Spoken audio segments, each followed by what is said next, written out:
What's up, guys? I'm back.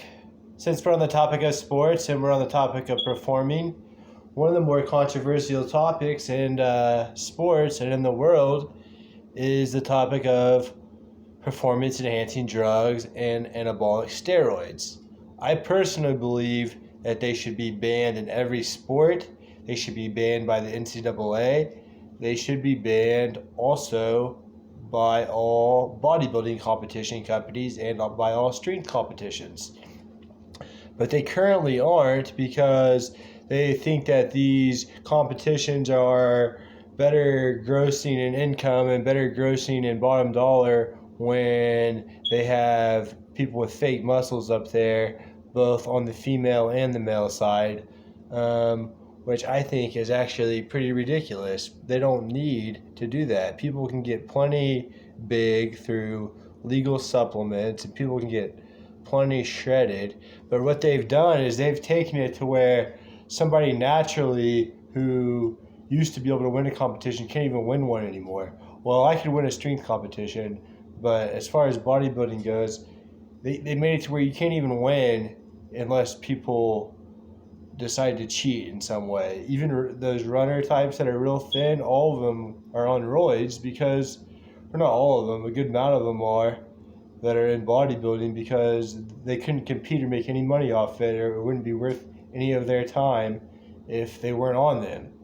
I think it's stupid to do. I think it ultimately sets you back in the end. By the time they get to be 50 or 60, it'll ultimately catch up. But that's a long time. But it really will catch up to people in the end. But people don't give a shit. They just take them and they keep coming off cycles and stacking them and mixing it with this and that and that and this and that.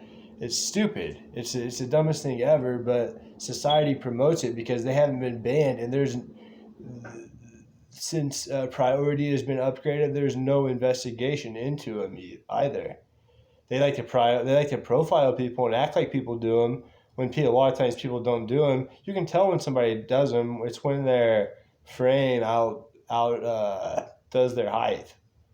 You can be huge, literally huge. You can have shoulders the size of people's heads and not be on them. But if you are so jacked to the point that you're like that and you are unusually thin, and then you just take it to another level and you have a physique of somebody that's like, or you have like the width of somebody that's like 6'8" or 6'9", and then there's probably a 70 to 75% chance that they're on them.